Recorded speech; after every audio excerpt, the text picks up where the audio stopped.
இஸ்லார் நல்லா இருக்கீங்களா? என் அன்பு சகோதரிகளே, இந்த நாளிலே கூட நாம் ஐஸ்வர்யனாக இந்த பூமியில நாம் வாழ்வதற்கு, அதற்காக என்ன செய்கிறோம்? பிரயாசப்படுகிறோம். அதற்காக ஓடுகிறோம். அதற்காக என்ன செய்கிறோம்? பலவிதமான காரியங்களை நாம் செய்து கொண்டு இருக்கிறோம். அது நல்லது. ஆனால் இந்த பூமியில நம்ம ஐஸ்வர்யனாக இருப்பதற்கு தேவனுடைய வார்த்தைகள் என்ன சொல்கிறது அப்படின்னா, நீதிமொழிகள் புஸ்தகம் 28:20 இப்படியே சொல்லுது.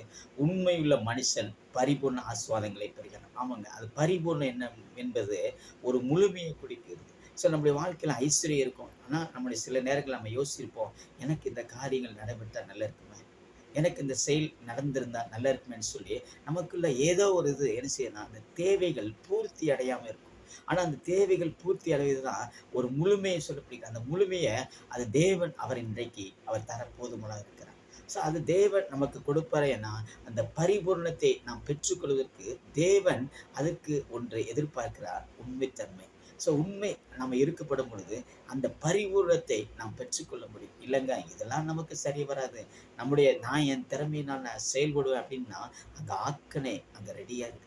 ஸோ ஆகையினால என் அன்பு சகோதரிகளே, இதை கேட்டுக்கொண்டிருக்கிற அன்பு சகோதரிகளே, இந்த காலை வேளையில தேவன் நம்முடைய வாழ்க்கையில ஒரு பரிபூர்ண, ஒரு முழுமையான ஒரு 100% ஆசீர்வாதத்தை தேவன் தர போதுமானா இருக்கிறார். ஆனா தேவன் நம்மிடத்துல விரும்புகிறார் உண்மைத்தன்மை. ஸோ நாம் உண்மையாய் இருப்போம். தேவனுடைய ஆசீர்வாதத்தை நாம் முழுமையாய் பெற்றுக்கொள்வோம். தேவன் தாமே உங்களை